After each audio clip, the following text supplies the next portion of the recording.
Delight IAS पर आप सभी का एक बार फिर से बहुत बहुत स्वागत है। तो कुछ दिन पहले यूपीएससी के मेंस का रिजल्ट जो है वो आ चुका है ना। आप लोगों को पता है यूपीएससी मेंस जो है वो 15 सितंबर के आसपास हुआ था। तो उसका रिजल्ट जो है अभी आ चुका है और लगभग लगभग 2800 के आसपास स्टूडेंट जो हैं उनको इंटरव्यू देने का मौका मिलेगा, है ना। इसमें से ही लगभग 1000 के आसपास स्टूडेंट को फाइनल लिस्ट के तौर पर या फाइनल सिलेक्शन के तौर पर चुना जाएगा। ठीक है, तो यूपीएससी मेंस का रिजल्ट जो है कई लोगों के घर में खुशियां लेकर आया होगा और कई लोगों के चेहरे पे इससे उदासी भी आई होगी, है ना।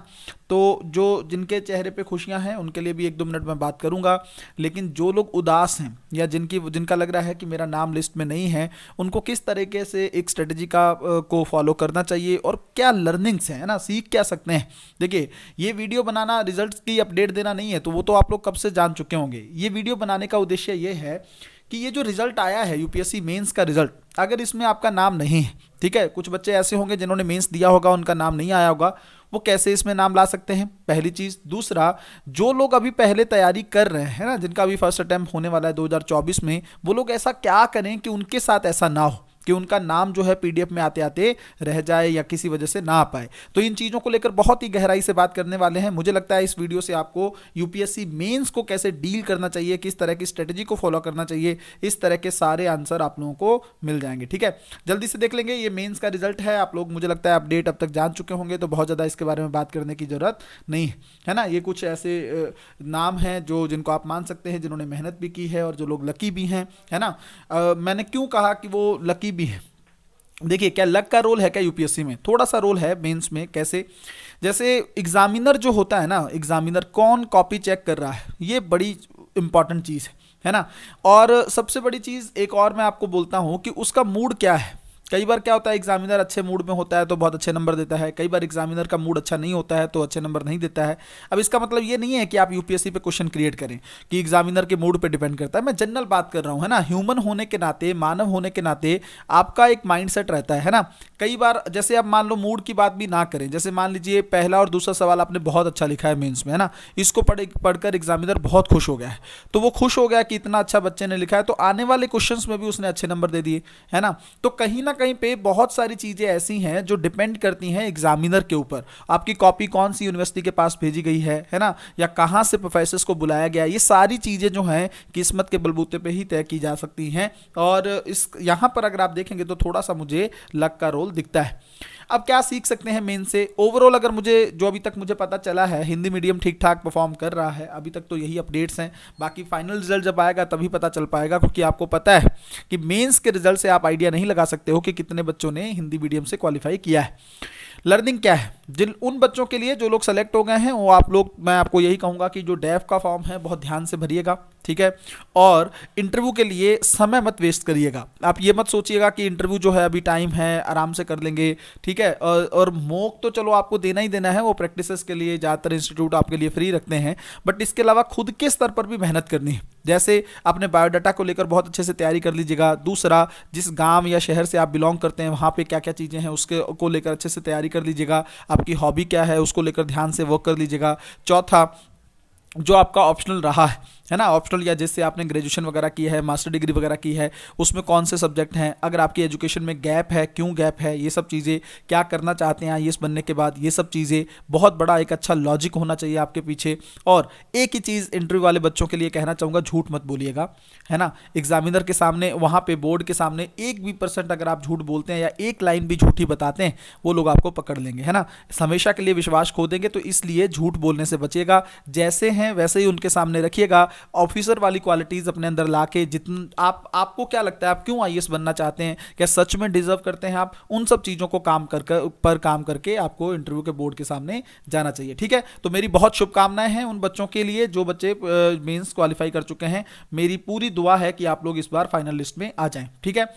ये वीडियो ज़्यादातर उन बच्चों के लिए है जिनका सिलेक्शन नहीं हुआ है और जो लोग फर्स्ट और सेकंड टाइम में मेंस में बैठने वाले हैं। पहली चीज़ आप एक समझिए, देखो, मैं आपको कई बार बोल चुका हूं कि प्रीलिम्स जो है ना वो यूपीएससी में आपको एंटर करवाता है ना, एंटर करवाता है। दूसरी चीज़, मेंस आपका सिलेक्शन दिलवाता है। मेंस, बहुत बड़ी बात बोल रहा हूं मैं आपको, यूपीएससी की लिस्ट में आओगे, मेंस इसका सिलेक्शन है।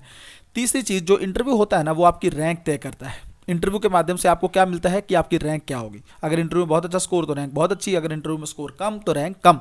अगर मेंस में अच्छा परफॉर्म करते हो ना तो ये सिलेक्शन को तय करता है। तो आप सोचेंगे इन तीनों ही लेवल में, हालांकि इसकी अपनी रेलिवेंस तो है ही है, प्री क्वालिफाई नहीं करोगे तो मेंस लिखोगे कैसे, बट अगर तीनों स्तर पर ऐसा कोई चरण है जो आपकी सिलेक्शन करवा सकता है तो वो क्या है, यूपीएससी का मेंस एग्जामिनेशन। ठीक है। दूसरी चीज, सबसे इंपॉर्टेंट चीज जो मैं हमेशा ही कहता हूं, देखो अगर आप मान लो प्रीलिम्स क्वालिफाई भी कर गए है ना, तुक्के से हो गया या जैसे भी करके आपने कर लिया, मेंस अगर अच्छा नहीं होगा तो उसका फायदा क्या होगा, फिर पेन होगा, जो अभी उन बच्चों को हो रहा है जिनका मेंस नहीं हुआ है। एक दो एक्सपीरियंसेस मैंने अभी सुने भी हैं। ठीक है। अगर जैसे उनका कहना यह था कि सर टेस्ट सीरीज वगैरह जहाँ पे हमने ज्वाइन कर रखी थी अच्छे अच्छे इंस्टीट्यूट में, वहाँ पे तो नंबर बहुत अच्छे आए थे, लेकिन पता नहीं यूपीएससी मेंस में क्या हो गया। पहली चीज़, टेस्ट सीरीज का देखो, आपको नहीं पता है ना आपकी कॉपी टेस्ट सीरीज में कौन चेक कर रहा है ना, वो मेंटोर होते हैं, वो टीचर्स तो होते नहीं है ना, मेंटोर होते हैं जिन्होंने एक आध बार मेंस लिखा होता है, जिनका कितना एक्सपीरियंस है नहीं है ये सब आपको नहीं पता है। ठीक है। दूसरी चीज़ ये है कि टेस्ट सीरीज के बेस पे नहीं, आपको यूपीएससी मेंस का जो पीवाईक्यू होता है ना उसकी क्वालिटी को ध्यान में रखकर फिर आपको आगे बढ़ना चाहिए, है ना। और एक चीज मैं जो हमेशा कहता हूं, आपकी कॉपी जो है ना, कोई एक ऐसा टीचर चेक करे जो खुद जो है इंटरव्यू दे चुका हो, या ऐसा टीचर जिसके पास एक बहुत अच्छा खासा एक्सपीरियंस 8-10 साल का हो, वो अगर आपकी कॉपी चेक करता है, उसमें और टेस्ट सीरीज के इस मेंटर में कॉपी चेक करने में दिन रात का अंतर है ना। सही डायरेक्शन मिलनी बहुत ज्यादा जरूरी। दूसरी चीज मेंस के लिए देखो, मेंस को लेकर अगर मैं आपको एक चीज बताऊं कि कैसे डील करना है इसको, है ना, किस तरीके से आपको करना चाहिए, वो तो चलो देखते हैं, बट कब तक इसको तैयार कर लेना चाहिए, है ना। जैसे मान लो जिस बच्चे को 2024 में प्रीलिम्स एग्जामिनेशन देना है ना, तो उसको मेरा मानना यह है कि फरवरी और इवन मार्च के 15 तारीख तक थोड़ा बहुत मेंस देखते रहना चाहिए। मेंस से अनटच मत हो। मेन से अगर अनटच हो जाओगे ना तो बहुत बड़ी दिक्कत हो जाएगी, क्योंकि बाद में हाथ को चलाना बड़ा मुश्किल होता है। हाथ अगर चलता रहे, लिखता रहे, तब तो बहुत अच्छी बात है। अगर हाथ रुक जाता है ना प्रैक्टिस करने से, तब बहुत बड़ी प्रॉब्लम क्रिएट हो जाती है। दूसरा, अगर आप लोग देखेंगे, एक तो इसको करते रहें, दूसरा अगर आप देखिए यहाँ पे ऑप्शनल जो है ना आपका मेंस के साथ साथ, वो भी फरवरी तक या मार्च तक प्रिपेयर हो जाना चाहिए। अगर आपका ऑप्शनल प्रिपेयर नहीं है तब बहुत बड़ी समस्या है। यूपीएससी मेंस को अगर आप क्वालिफाई करना चाहते हैं, अगर आप चाहते हैं कि उस लिस्ट में आप बाहर ना हो, तीन चीज़ें हर कोई बताता है लेकिन आप काम नहीं करते हैं। एक है आपका एसए, एक है आपका एथिक्स का पेपर, ठीक है, और तीसरा है आपका ऑप्शनल का पेपर। मैं आपको एक दो चीज़ें इसके साथ और ऐड करना चाहूँगा। सब लोग ये तो कहते ही हैं, ये तो आप जानते भी होंगे, बट मैं आपको एक चीज़ इसके साथ ऐड करता हूँ। जो छोटे छोटे सब्जेक्ट है ना, ठीक है, जैसे मान लो आपका इंटरनल रिलेशनशिप हो गया, इंटरनेशनल रिलेशनशिप हो गया, इंटरनल सिक्योरिटी हो गया, है ना, जैसे डिजास्टर मैनेजमेंट हो गया, सोसाइटी हो गया, इंडियन सोसाइटी हो गया, सोशल जस्टिस हो गया, गवर्नेंस हो गया, इस तरह के ये जो छोटे छोटे सब्जेक्ट है ना, इनको मत छोड़िए। आप सोच के देखिए, अगर मान लीजिए 50 नंबर का पेपर, 50 ऐसे ऐसे कर करा के देखेंगे ना, तो ओवरऑल बहुत सारा पेपर आप इग्नोर कर देंगे। तो इन छोटे पेपर्स को भी पैरेलल इसके साथ प्रिपेयर करिए अगर आप लोग चाहते हैं, क्योंकि जब देखो ना, जब समुंदर में आ ही गए, तब ये थोड़ी सोच के चलना है कि भाई जितने आपके पास तरीके हों बचने के, वो सब यूज करने हैं आपको, है ना। डूबने से जो आपको बचा सके, ये सारे वो तरीके हैं जो आपको समुद्र में जाने से डूबने, क्योंकि जो बच्चा यूपीएससी की तैयारी में आ चुका होता है ना, उसके पास वापस जाने की का कोई रास्ता नहीं होता है। अगर कोई ये सोच के बैठा है कि मेरे पास वापसी का रास्ता है, तो उसको आग लगा दीजिए, वापसी के रास्ते को जला दीजिए, उस पुल को तोड़ दीजिए। आप सिर्फ समुद्र में हैं, आपके पास दो रास्ते हैं, या तो आप सफलता लेकर जाएंगे या आप डूबेंगे, बस। उसके अलावा आपके साथ कोई रास्ता नहीं है। जब आप अपने आप को इस कंडीशन में डाल देंगे ना, तो आप डूबेंगे नहीं, क्योंकि ह्यूमन बिहेवियर है, मैक्सिमम एफर्ट करता है वो अपने आप को बचाने के लिए, है ना। तो ये जो छोटे छोटे सब्जेक्ट है ना, आपको डूबने से बचाएंगे। यूपीएससी समुद्र का जो समंदर है, इसमें आप डूबेंगे नहीं, और बहुत ही आसानी से आप लोग इसको क्वालिफाई करके जाएंगे। क्या स्ट्रेटेजी होनी चाहिए? पहली चीज जो सबसे पहले मैंने अभी बताई, फरवरी मार्च तक आपको सिलेबस को पूरा करना है, ठीक है। मैं आपको बहुत सारी चीजें अभी बताऊंगा, पहले आप जल्दी से सुनो। फरवरी मार्च तक सिलेबस को अच्छे से करने का प्रयास होना चाहिए मेंस का, कि आपका यहां तक हो जाए, जितना मैक्सिमम हो सके उसको भी आपको करना है। दूसरा, आंसर राइटिंग आपकी पहली प्रायोरिटी होनी चाहिए। क्यों? बहुत सारे लोग हैं जो हमेशा ये सोचते हैं कि प्रीलिम्स क्वालिफाई हो जाए, उसके बाद जाके हम लोग 3 महीने तो हैं ही, हर कोई लोग ऐसे बोलते हैं कि 3 महीने तो हैं, आराम से कर लेंगे। ये सबसे गंदी स्ट्रेटेजी। जब तक आप यूपीएससी मेंस में जाने से पहले अच्छे खासे हजारों में आंसर नहीं लिख लेते, तब तक आपकी प्रैक्टिस नहीं हो पाएगी, है ना। तीसरा, आंसर का जो स्ट्रक्चर है उस पर ध्यान देने की कोशिश करिए आप लोग, ठीक है। ये अब तीसरा और बहुत इंपॉर्टेंट पॉइंट है, स्ट्रक्चर बहुत इंपॉर्टेंट है। आप प्रश्न की मांग को देखिए, ठीक है, प्रश्न क्या पूछ रहा है उसकी मांग को देखिए, उसके अकॉर्डिंग आप इंट्रो बनाइए। मेरा मानना हमेशा ये रहता है, जब मैं अपने टाइम में मेंस देता रहा हूं, मैं हमेशा एक चीज कहता हूं, देखो 30 सेकंड आपको लेने चाहिए किस चीज को लेकर? क्वेश्चन पढ़िए, 30 सेकंड अपने आप को, इससे ज्यादा नहीं, 30 सेकंड बस दीजिए ताकि आपके दिमाग में एक संरचना तैयार हो जाए, उस क्वेश्चन को लेकर स्ट्रक्चर तैयार हो जाए कि मुझे इसके इंट्रोडक्शन में ऐसे लिखना है, मेंस में इसका जो मेन पोर्शन है, बॉडी पोर्शन है, उसमें मुझे ये लिखना है, और ऐसे करके मैं इसका कंक्लूजन छोड़ूंगा। ये आपका 30 सेकंड में बन जाए। जब तक ये प्रैक्टिस नहीं होगी ना, ये आपका विद इन टाइम पीरियड में होगी। जैसे मेंटोरशिप प्रोग्राम जो ऑफलाइन का चलता है यूपीएससी का, उसमें मैं क्या करता हूं, बच्चों को लगभग 11 से 12 मिनट में क्वेश्चन लिखवाता हूं। तो ये जब तक प्रैक्टिस सर पे नहीं होगी और हम खुद वो आंसर चेक करते हैं, ये मैं आपको हमेशा कह चुका हूं, जब तक टीचर आपका आंसर चेक नहीं करता है तब तक बहुत बड़ी समस्या है। तो हम खुद उनको सब बच्चों के आंसर चेक करते हैं, और उसमें ये रहता है कि 12 मिनट में उन पे एक प्रेशर रहता है कि किस तरीके से आप संरचना बनाते हो, है ना। शुरू शुरू में नंबर बहुत कम आएंगे, लेकिन धीरे धीरे प्रैक्टिस मेक्स मैन परफेक्ट, ये आपने सुना होगा। प्रैक्टिस के साथ साथ वो धीरे धीरे इतना इंप्रूव कर लेंगे, इतना इंप्रूव कर लेते हैं बच्चे कि आपको संरचना को लेकर प्रॉब्लम नहीं आती है। तो स्ट्रक्चर आंसर का बहुत ज़्यादा इंपॉर्टेंट है, इसको ध्यान रखिएगा।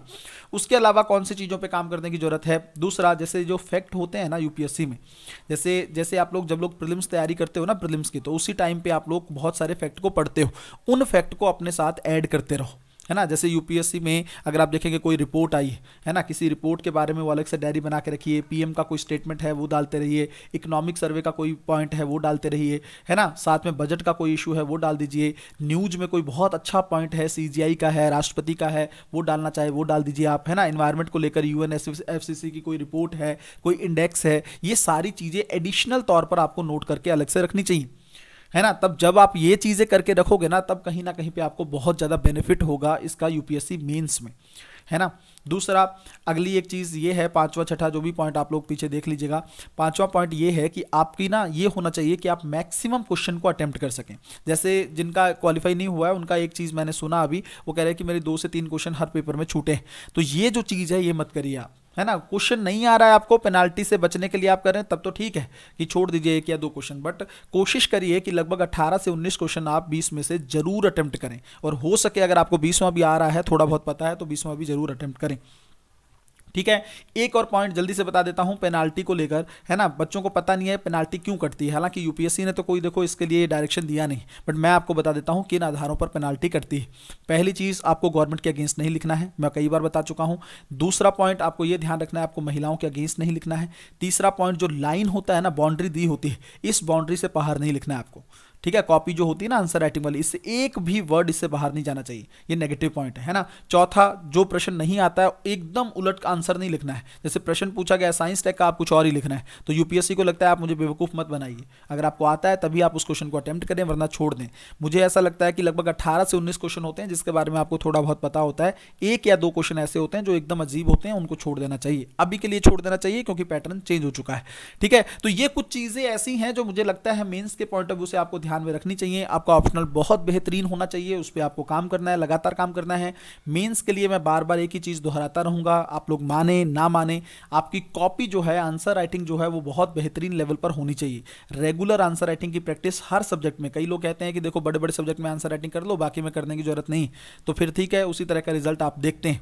हर छोटे से छोटे सब्जेक्ट हो, चाहे इंटरनल सिक्योरिटी, उसके भी अगर मान लो 20 टॉपिक हैं तो उसकी आंसर राइटिंग होनी चाहिए। हम यही करते हैं मेंटोरशिप प्रोग्राम में, बच्चों के सेलेक्टेड टॉपिक्स के मेंस निकाल देते हैं, उन्हीं पे आंसर राइटिंग करवा के, प्रैक्टिस करवा के, ज़्यादा से ज़्यादा वर्क उन पे, और प्रेशर क्रिएट करने की कोशिश करते हैं। जब तक प्रेशर क्रिएट नहीं होगा यहाँ पे, तब तक वहाँ पे अच्छा नहीं कर पाओगे। मैं तो इतना तक कर रहा हूँ बच्चों का कि 9-10 मिनट का में भी आंसर वो मुझे लिख के दे दें, ताकि वहाँ पे 12 मिनट उनको ज़्यादा ही लगें, और वो 3 घंटे 45 मिनट में ही पेपर कंप्लीट करके रख दें। जब तक ये लेवल आपका नहीं आएगा ना, 2 घंटे 45 मिनट में ही पेपर करके रख दें, जब तक ये लेवल आपका नहीं आएगा तब तक यूपीएससी मेंस में आपको दिक्कत होगी। मुझे लगता है ये वीडियो आपको हेल्प करेगी। बहुत सारी चीज़ें मैंने बहुत जल्दी बताने की कोशिश की है, हालांकि 13-14 मिनट की वीडियो फिर भी हो गई। मेरी कोशिश थी कि 10 मिनट में बता दूं, बट फिर भी एक होता है, मेरा ही लालच था, मैं चाहता था कि आपको ज़्यादा चीज़ें पता चल जाएं, इसलिए मैंने थोड़ा सा वीडियो की लेंथ को बढ़ने दिया है। आप लोग टेलीग्राम वगैरह ज्वाइन कर लीजिएगा, डिलाइट आईएएस का, है ना। बहुत सारे अपडेट और जो पीडीएफ वगैरह मैं वहाँ पर शेयर करता रहता हूँ। मिलते हैं अगली वीडियो में, तब तक अपना ध्यान रखें, अपनी पढ़ाई को बहुत अच्छे तरीके से करते रहें। बहुत बहुत धन्यवाद।